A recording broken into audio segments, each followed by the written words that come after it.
Hi friends, welcome to work shop. நம்ம சேனலுக்கு ஒரு வேளை புதுசாக வந்திருக்கீங்கன்னா மறக்காமல் வந்து சப்ஸ்கிரைப் பண்ணுங்கள் ஃப்ரெண்ட்ஸ். நம்ம இப்போ பார்க்குறது வந்து எலன் ப்ரோவில் வந்து 500 லிட்டர். இது 550 லிட்டர். இது வந்து அதாவது 500 வீட்டில் ஒரு 50 லிட்டர் வந்து பெரிய சைஸ்.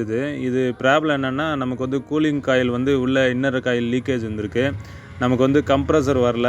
ஜஸ்ட்டு வந்து அவங்க அவுட்ரு கண்டென்சர் கூட இன்னர் போகிற பைப்பை கூட டம்மி பண்ணி அவுட்ரு போட்டிருக்கிறாங்க. அதுக்கப்புறம் உள்ள கூலிங் காயில் லீக்குன்னொன்னே அந்த பாக்ஸ் வேஸ்ட்டுன்ற மாதிரி விட்டுட்டாங்க. இதோட எக்ஸாக்ட் சைஸ் அப்படின்னா 550 லிட்டர். இது நம்ம இப்போ என்ன பண்ணுறோம் அப்படின்னா, உள்ளே வந்து காயில் வந்து நம்ம வந்து புதுசாக வந்து சுற்றுறோம். 1/4 பைப்பு காயில் நம்ம சுற்றுறது வந்து ஆல்ரெடி நிறையா வீடியோவில் நம்ம போட்டோன்றதுனால அதை வந்து நம்ம வந்து ஸ்கிப் பண்ணுறோம். ஆக்சுவலாக வந்து ஒரு வேளை டவுட் இருந்தது அப்படின்னா டிஸ்கிரிப்ஷனில் வேணால் போடுறோம், ஆல்ரெடி நம்ம சுற்றின லிங்க்கு. இந்த பைப்பு வந்து நம்ம கிளாம்ப் போட்டு ஃபிட் பண்ணியிருக்கோம். இப்போ வந்து ஷேக் ஆகும். நம்ம வந்து இதுக்கு வந்து நல்லா பாண்டிங் இருக்கிறதுக்காக நம்ம வந்து இதுக்கு வந்து மெட்டல் பேஸ்ட் வந்து நம்ம அப்ளை பண்ணுவோம். க்ரீன் கலர் பேஸ்ட்டு அப்ளை பண்ணிட்டோம் அப்படின்னா அந்த பைப்பு வந்து ஷேக் ஆகாது. நல்லா வந்து அந்த ஷீட்டோட வந்து நல்லா கெட்டியமாக வந்து ஒட்டிகிட்டு இருக்கும். அப்போ என்ன ஆகும்னா, இது இந்த பைப்பில் ஐஸ் கட்டுறப்போ அந்த அந்த அலுமினியம் ஷீட்டு கூட சேர்த்து வந்து நமக்கு வந்து ஐஸ் வந்து வரும். அப்போ தான் வந்து பாக்ஸ்க்குள்ளே வந்து நல்லா கூலிங் வரும். இந்த பாக்ஸை பொறுத்த வரைக்கும் மேக்ஸிமம்னா ஒரு 5 டிகிரி இல்லைனா 10 டிகிரிக்குள்ளே வந்து வரும். அதாவது சில்லர் மாதிரி. இது டீப் ஃப்ரீசர் கண்டிஷன் வந்து திருப்பியும் வராது. -20 அந்த ரேஞ்செல்லாம் போகாது. ஒரு சில்லர் கணக்கு இது. அதாவது ஒரு 5 டிகிரி இல்லை 10 டிகிரிக்குள்ளே வந்து நல்லா டெம்பரேச்சர் வர்றதுக்காக அந்த அளவுக்கு டெம்பரேச்சர் வரும். ஒரு ரெஃப்ரிஜிரேட்டர் டைப்புக்கு தான் இப்போ நம்ம ரெடி பண்ணுறது. இப்போ நம்ம வந்து இதுக்கு ஒரு கம்ப்ரஸர் போட போகிறோம். இதுக்கு நம்ம போடுற கம்ப்ரஸர் வந்து ஹுவாயில் வந்து 63. இது வந்து ஒரு 200 லிட்டரு டீப் ஃப்ரீசரில் இருந்தது. இந்த கம்ப்ரஸரை பொறுத்த வரைக்கும் அதாவது செஸ்ட் ஃப்ரீசரில் இருந்தது, ப்ளூ ஸ்டாரில். இதுக்கு வந்து நம்ம ஃபேன் வந்து அதோட தான். கண்டென்சர் வந்து இன்னர் பண்ணதை வந்து டம்மி பண்ணி அவுட்ரு கொடுத்துருக்குறாங்க. அந்த கண்டென்சரை நம்ம வந்து அப்படியே யூஸ் பண்ண போகிறோம். ஃபில்ட்ரு மட்டும் நம்ம கண்டிப்பாக சேஞ்ச் பண்ணிடுறோம். எப்படி நம்ம கூலிங் காயில் மாற்றணும் அப்படின்னா, எப்படியும் புது கேப்லர் போட்டுருவோம். ஒரு 8 ஃபீட் அந்த மாதிரி போட்டுருவோம். 3/6 கேப்லரு. அதை போட்டுட்டு எல்லாம் வெல்டிங் எல்லாம் வச்சுட்டு வேக்யூம் வச்சு நம்ம வந்து கேஸ் சார்ஜிங் பண்ணிடுவோம். இதுக்கு வந்து 134 கேஸு இந்த கம்ப்ரஸருக்கு.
கம்ப்ரஸர் வந்து பவர் ரொம்ப கம்மியாக எடுத்துக்குது. அதாவது 0.2 அந்த ரேஞ்ச் எடுத்துகிட்ருக்கு. அது கிட்டத்தட்ட நம்ம வந்து கேஸ் சார்ஜிங் பண்ணுறப்போ கிட்டத்தட்ட ஒரு 0.45 வரைக்கும் எடுத்துக்க வாய்ப்பு இருக்குது.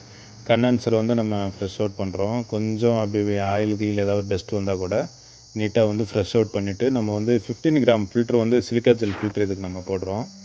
அது போட்டுட்டு கேப்லர் வந்து நம்ம புதுசு போட்டுடுறோம். இது ஆக்சுவலாக இது ஆயில் தான். இது ஒன்றும் துரு பிடிக்கலை. ஆல்ரெடி இருந்த பழைய கம்ப்ரஸரில் இருக்கிற ஆயில் வந்து லைட்டாக இருந்திருக்கும். அது வந்து 600 கேஸ் கம்ப்ரஸர் இதில் இருந்திருக்கணும்.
கேப்லரு நம்ம ஆல்ரெடி சொன்னது தான். 8 ஃபீட் கேப்லரு 0.36 நம்ம போடுறோம்.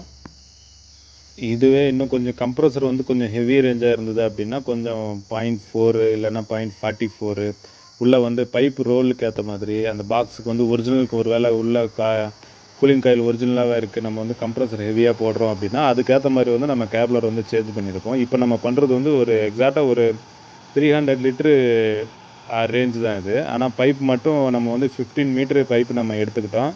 கிட்டத்தட்ட அதுலேயும் வந்து 1 மீட்ரு கிட்ட வரைக்கும் நமக்கு மிச்சமாச்சு இந்த 550 லிட்டருக்கு.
வேக்யூம் வந்து ஒரு 10-15 நிமிஷம் வச்சுட்டு நம்ம வந்து கேஸ் சார்ஜிங் பண்ணுறோம். இதுக்கு வந்து மேக்ஸிமம்னா 10 PSIக்குள்ளே வந்து நமக்கு கூலிங் வந்துடும். ஏன்னா நம்ம ஃப்ரிட்ஜு கேஜ் கணக்கு தான் இது வரும். ஆனால் 15 மீட்டர் பைப்புன்றதுனால அது அந்த இருக்கிற கண்டென்சர் அந்த பைப்பு லென்த்துக்கு ஏற்ற மாதிரி வந்து கொஞ்சம் ப்ரெஷரு ஓகே ஒரே லென்த்தாக இருந்தால் ஒரே சைஸாக இருந்தால் கூட நமக்கு உள்ளே வந்து கேஸ் எடுத்துக்கிற ரேஞ்ச் வந்து கொஞ்சம் வந்து வேரி ஆகும்.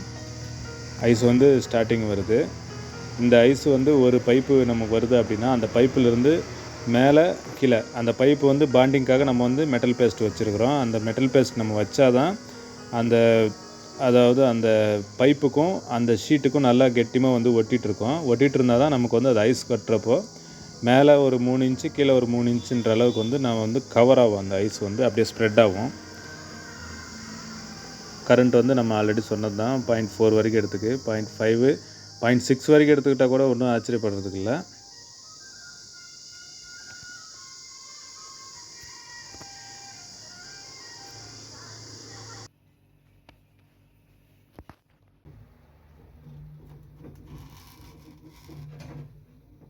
கிட்டத்தட்ட கேஸ் எல்லாம் ஏற்றி முடித்து நம்ம வந்து ஒரு 3/4 மணி நேரம் இல்லை 1 ஹவர் வந்து அப்படியே ரன்னிங்கில் விட்டோம். இப்போ வந்து கிட்டத்தட்ட வந்து ஒரு 1/2 அன் ஹவர் மேலே கணக்குன்னா அந்த 4 பைப்புக்கும் வந்து ஐஸ் வந்து எக்ஸாக்டாக வந்து ஃபுல்லாக வந்து கட்டிடுச்சு. இன்னும் ஒரு 1 ஹவர் இருந்தது அப்படின்னா, அதாவது ஒரு பாக்ஸ் கணக்குன்னா ஒரு 3 ஹவர் கணக்கு. 3 ஹவரில் ஃபுல்லாக கூலிங் வரும். ஃப்ரெண்ட்ஸ், இந்த வீடியோ உங்களுக்கு பிடிச்சிருக்குன்னு நினைக்கிறேன். பிடிச்சா லைக் பண்ணுங்கள். மறக்காமல் புதுசாக வந்திருந்தீங்கன்னா நம்ம சேனல் வந்து சப்ஸ்கிரைப் பண்ணுங்கள் ஃப்ரெண்ட்ஸ்.